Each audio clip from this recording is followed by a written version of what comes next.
yesterday. With or without you like night and day. Salut mes amours, j'espère que vous allez tous très bien. Je vous retrouve aujourd'hui un peu en free fly. Il commence à faire moins jour, moins tard, hein. Donc c'est un peu le retour des lumières artificielles, tout ça. J'espère que côté image ça ira. De toute façon, je sais pas si vous faites comme moi, mais en général ce genre de vidéo blabla, je cale le téléphone ou la tablette dans un coin et j'écoute les gens parler. Enfin, je les regarde pas vraiment. Donc voilà, me regardez pas. Il y a la première personne sur YouTube qui vous dit ça. Aujourd'hui, j'avais envie de vous faire une vidéo Rapace 3000. Est-ce que ça vous branche ou pas? J'ai eu l'impression, il y a quelques mois, quand je vous ai fait la vidéo No Buy, que les économies, faire attention à son budget, tout ça, c'était un thème qui vous intéressait. Donc je me suis dit, vamos, hein, on va continuer de parler de tout ça. Donc je vous expliquais dans cette vidéo No Buy que c'était pas un No Buy me concernant sur une durée limitée, c'est-à-dire je fais pas aucun achat pendant un mois. C'est plus vraiment réfléchir à chaque achat que je vais faire. Est-ce que c'est vraiment indispensable? Est-ce que cet argent-là, je pourrais pas le garder pour autre chose? Voilà, encore une fois, tout simplement dans l'idée de mieux consommer, de consommer efficacement aussi et de manière réfléchie, comme je vous le disais. Et forcément, tout ça, ça induit pas mal d'économies. Et au niveau du budget, là, les enfants, je vais pas vous mentir, on a des ressources pas exceptionnelles. Et pourtant on s'en sort ma foi très bien. Alors forcément il y a des dépenses qu'on peut pas réduire, hein. Je pense au loyer, coucou, je pense aux impôts, aux taxes d'habitation, là tiens, pour une fois je suis en plein dans le calendrier. Donc tout ça évidemment on peut pas y toucher, mais tout ce qui est à côté, il y a plein de choses à faire et du coup voilà, j'ai mis un peu de temps à faire cette vidéo, ça fait longtemps qu'elle est prévue au planning, mais à chaque fois je repousse parce que je suis pas au clair dans toutes mes idées, j'ai peur d'oublier des choses. Je me dis voilà, aujourd'hui tant pis, on y va. Si j'oublie des choses, vous êtes là pour rajouter votre grain de sel en commentaire évidemment. Et puis s'il y a plein de trucs qui me reviennent par la suite, je me permettrai de faire une version 2. Hein. Donc on arrête de tortiller et puis on se balance nos idées, nos astuces pour mettre des sous de côté à la fin du mois. Ça ne vous étonnera pas les enfants, j'ai classé ça en catégories et donc j'ai 5 parties. 5 budgets qu'on va essayer d'analyser ensemble. Le premier budget, je crois que c'est le plus gros budget à la maison, ça va être les repas. Alors les courses dans un premier temps, je vais pas blablater pendant 5000 ans, on en a parlé juste cette semaine sur YouTube, donc c'est la dernière vidéo qui s'appelle résolution alimentaire je crois, et je vous disais que voilà, faire le marché, faire mes courses au drive, faire le menu à l'avance, rédiger matin, midi, soir ce que j'envisage de consommer, effectivement tout ça, ça fait baisser la facture très clairement, hein. Franchement on est passé de, pour pas vous mentir, de 350 € tout compris, hein, boucher, marché, resto, tout ça, tout inclus, 350 € à 250, 280 € par mois pour nous deux, alors qu'on mange effectivement très bien, qu'on se fait beaucoup plaisir et qu'on mange aussi, comme je disais, 3 fois par jour, tous les deux à la maison. En plus de faire mes petites listes par-ci par-là, je voulais vous conseiller aussi, notamment pour le congélo, je sais pas, de refaire une liste, mais en tout cas de noter tout ce qu'il y a au fin fond, tous les trucs que tu oublies et qui finalement, mis bout à bout, peuvent faire un voire plusieurs repas à l'improviste et vous barrer au fur et à mesure que vous les consommez. Et ça, franchement, ça permet déjà de pas les oublier et puis de construire un peu des repas, les repas du dimanche soir où tu sais jamais quoi manger. Voilà, il y a toujours un truc au fond de ton congélo qui peut servir à ça et qui évite de refaire des courses dans l'immédiat, tu vois. Évidemment, je vais vous conseiller de cuisiner pour plusieurs repas, hein. On va revenir encore au meal prep, mais vraiment c'est tendance, mais c'est efficace. Tu fais une grosse tambouille, moi c'est vraiment ma spécialité de faire un gros, par exemple un wok ou bien une grosse poêlée de légumes, et puis on en garde un petit peu pour nous deux et le reste va au congélo pour les prochains repas. Et ça c'est déjà un gain de temps, mais c'est aussi un gain d'argent parce que, dernière idée du jour, j'ai vraiment un bon enchaînement là sur mes transitions. Cuisiner des matières premières comme les légumes, forcément ça fait baisser la facture parce que je vous l'ai dit, au marché j'en ai pour 15 balles tous les 15 jours, c'est vraiment rien. C'est des matières premières qui sont simples à cuisiner et qui vous prennent pas 100 000 ans dans les recettes, et puis comme je vous dis, qui coûte vraiment pas très cher. Donc voilà quelques astuces en ce qui concerne le budget repas, mais même si, comme je vous disais, la plupart des astuces, je vous les ai déjà mentionnées dans les vidéos retour de course, dans les vidéos résolution alimentaire, dans une journée dans mon assiette, tout ça, vous voyez bien que je cuisine très simplement avec des matières premières et pour plusieurs repas, hein. J'ai la chance qu'on soit que deux, enfin la chance, on n'est que deux actuellement à la maison et du coup j'en profite pour faire des gros trucs à l'avance quoi. Ensuite, deuxième budget de la maison, ça va être les loisirs, les sorties en tout genre. Alors je vous l'ai expliqué dans la vidéo No Buy, c'est vrai que les après-midi shopping c'est vraiment pas ma priorité et ça fait pas partie de mes budgets mensuels, mais si c'est le cas pour vous, va falloir trouver, je vous laisse, clairement je vous laisse mettre vos astuces à vous, je sais pas si vous planquez la carte bleue ou Si vous retirez, oui, il y a une astuce comme ça qui est de retirer une certaine somme en liquide pour votre semaine ou pour votre mois et puis de pas dépasser ce budget-là. Moi, je vous avoue que comme je n'achète rien de superflu, j'ai pas mis en place ce genre d'astuce, mais clairement, si vous faites partie de cette team-là, allez-y. Ça, c'est un truc qui fonctionne plutôt bien. C'est peut-être un peu radical, mais bon, selon votre point de vue, vous verrez bien. Moi, je voulais vous parler de quelques sorties. Alors, quand je vous dis sorties, ça va clairement être des restos. Évidemment, la fourchette. Les enfants, je sais pas si vous connaissez, mais je vous mets le lien en barre d'infos, lafourchette.com, le meilleur allié de tous ceux qui mangent au resto.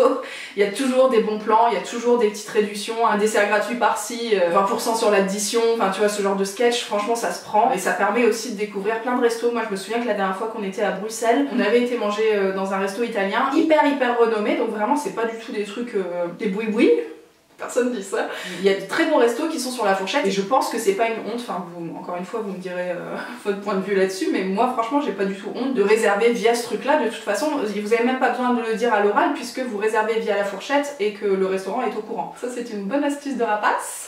Too Good To Go les enfants, je vous en avais parlé dans une vidéo favori il y a pas mal de temps, mais c'est une application smartphone qui permet aux restaurants, alors c'est pas que les restaurants, il y a aussi des boulangeries, des hôtels, des épiceries, des choses comme ça, de liquider leurs invendus. Alors par exemple à chaque fin de service, ils vont mettre de côté tout ce qui est frais et qui n'a pas été consommé et qui peut être filé alors soit à des associations, soit pour vous monnayant quelques centimes. Franchement c'est vraiment pas cher du tout. Je sais qu'à Amiens il y a un petit peu moins de choses, mais quand on était à Lille on n'arrêtait pas de l'utiliser pour les brunchs du week-end et tout. Franchement tu te ramenais une corbeille de viennoiserie pour 2 €, enfin franchement il y avait trop de choses, donc vraiment c'est une application que je vous conseille qui en plus est hyper écolo, je sais pas si c'est le terme mais en tout cas voilà on gaspille pas et vraiment ça c'est un bon plan de chez Bon Plan et ça vous permet de gagner des repas aussi. Donc on est dans les économies les enfants. Pour celles et ceux qui sont addicts au shopping en ligne les enfants, j'espère, je sais pas si c'est évident pour tout le monde, mais j'espère que vous avez un deuxième onglet d'ouvert et que vous tapez code promo Sephora. C'est évident, avant chaque commande les enfants. Alors je sais qu'Amandine vous avez parlé de, même ma soeur elle fait ça depuis des années, d'un site internet que vous ajoutez en barre comme ça, là, en toolbar, en barre d'outils, sur votre navigateur et qui vous relaie les codes promo du moment, les bonnes astuces, les machins pour faire réduire le budget à la fin de la commande. Moi je suis pas une grande adepte de tout ça, je préfère faire mon business moi-même. Je trouve qu'à chaque fois ils proposent pas forcément les trucs que moi j'ai trouvé par ailleurs, donc comme je suis assez au taquet sur le principe, j'arrive toujours à trouver mieux. Mais si vous êtes complètement débutant là-dessus et que vous connaissez pas ce principe, franchement c'est mieux que rien, hein. Donc foncez, ne commandez jamais rien sur internet sans avoir un petit code promo, ou en tout cas sans l'avoir cherché. Et puis évidemment pour ceux qui kiffent le cinéma, je ne vais jamais au cinéma en dehors, non mais je vous dis jamais, il y a évidemment des exceptions, mais je privilégie largement les mardis soirs quoi. On est chez Orange en plus avec Loulou, on a le ciné-dé tous les mardis, c'est-à-dire un billet acheté, un billet offert, ça nous coûte moitié prix d'aller au ciné, donc évidemment qu'on va y aller le mardi plutôt que le mercredi. On attend 6 jours pour aller voir les nouveautés, mais franchement à ce prix-là, ça se prend, ça se prend. Ensuite les enfants, on va parler voyage, puisque autant le shopping c'est pas ma priorité, autant les voyages, clairement ça fait partie des gros budgets chez moi. Et c'est d'ailleurs l'objectif pour moi de faire des économies tout au long de l'année ou de mettre de côté, c'est parce que je pars en vacances régulièrement. Et je suis bien contente de pouvoir me le permettre grâce à ces petits efforts tout au long de l'année. C'est pas pour autant que quand je suis en vacances, je fais pas attention.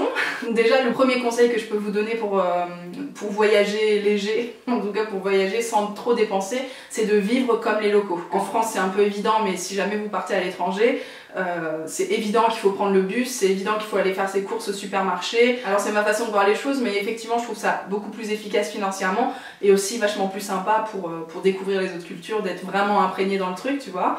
Je vais vous parler évidemment, je vous ai fait un article hier sur Marseille, mais le Ouigo, le Flixbus, Blablacar aussi. Maintenant il y a tellement de moyens de voyager à moindre coût. Alors effectivement ça nécessite un petit peu d'organisation, c'est-à-dire qu'il faut s'y prendre un peu à l'avance, même si Blablacar c'est toujours en dernière minute, mais voilà, en général il faut réfléchir un petit peu à tout ça au préalable pour avoir les meilleurs prix. D'ailleurs, tant que j'y pense, faites attention à vos cookies, pas ceux avec thé mais ceux de votre ordinateur. Si jamais vous faites des recherches pendant une semaine ou deux sur les vols pour aller à Santorin, vous inquiétez pas que Ryanair il va s'en souvenir et il va faire gonfler les prix au fur et à mesure parce qu'il sait que potentiellement tu peux envisager d'aller faire un tour là-bas. Donc soit vous prenez les billets tout de suite, soit vous effacez les cookies, mais je crois que c'est pas encore le plus efficace d'après moi, c'est de changer d'ordi carrément, de changer d'adresse IP. Faites attention à tout ça, plus vous faites des recherches et plus les prix vont gonfler, c'est normal, c'est le site internet qui repère que vous êtes intéressé. Et ensuite, dernière astuce de rapace, enfin, franchement évidemment que je vous parle de plein d'astuces de rapace aujourd'hui, mais ça fait aussi partie de ma façon de vivre. Ça part d'un bon sentiment pour économiser de l'argent,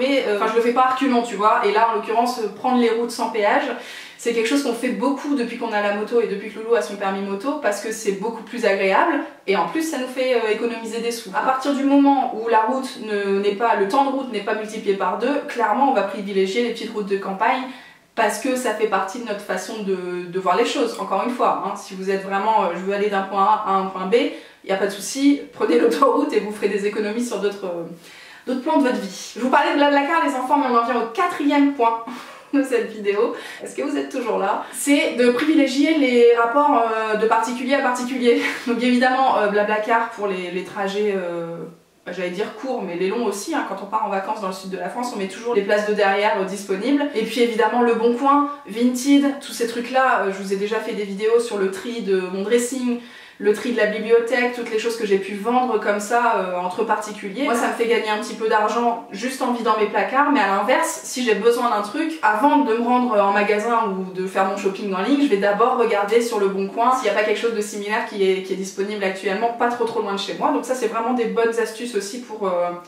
acheter écolo, encore une fois, hein, pour acheter en seconde main, c'est pour moi l'avenir. Je sais plus si je vous en avais parlé aussi, mais j'avais utilisé Drivey pour les derniers déménagements où on avait besoin d'un camion.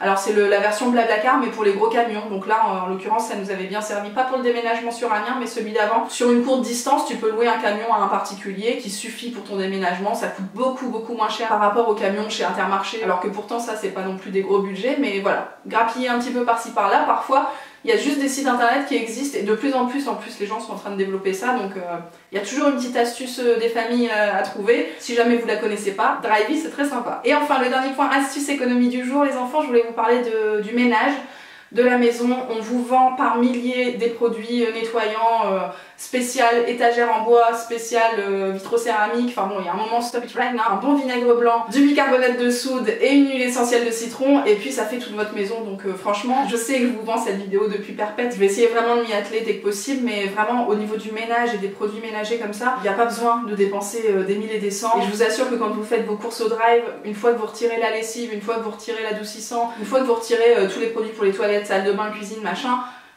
forcément ça fait baisser la facture. Donc voilà, ça c'était pour conclure cette vidéo. J'espère que ça vous a plu les enfants, j'espère que vous avez passé un bon petit moment avec moi. Ça fait un moment que cette vidéo traînait, donc je suis bien contente de l'avoir mise noir sur blanc. Dites-moi ce que vous avez relevé et ce que vous allez mettre en place du coup dans votre quotidien, et dites-moi aussi si vous pensez à d'autres choses, à des aspects de votre vie que vous avez améliorés pour faire des économies, pour mettre de côté, soit pour un projet important, soit juste voilà, pour le plaisir de mettre de côté. Il n'y a pas de petites économies les enfants, surtout que c'est Noël bientôt, il va falloir anticiper tout ça. J'espère que vous êtes tous au taquet là. Moi j'ai déjà commencé mes achats, hein. D'ailleurs tiens, hop, dernière astuce des familles, pour tout ce qui est grosse période de consommation comme ça marche aussi pour les voyages à préparer et tout, essayez d'échelonner un petit peu les budgets. C'est-à-dire que moi les cadeaux de Noël ça se fait sur septembre, octobre, novembre, décembre, comme ça j'ai 4 mois où j'étale un petit peu les sacrifices. Enfin en tout cas ça se passe beaucoup mieux comme ça plutôt que de tout sortir au mois de décembre, et j'ai l'impression qu'à chaque fois je vais pas m'en sortir, donc ça fait quelques années que j'échelonne ça et ça se passe plutôt très bien. Voilà, je vais terminer là-dessus les enfants, je vous embrasse très fort, je vous attends tout de suite en commentaire et prenez bien soin de vous.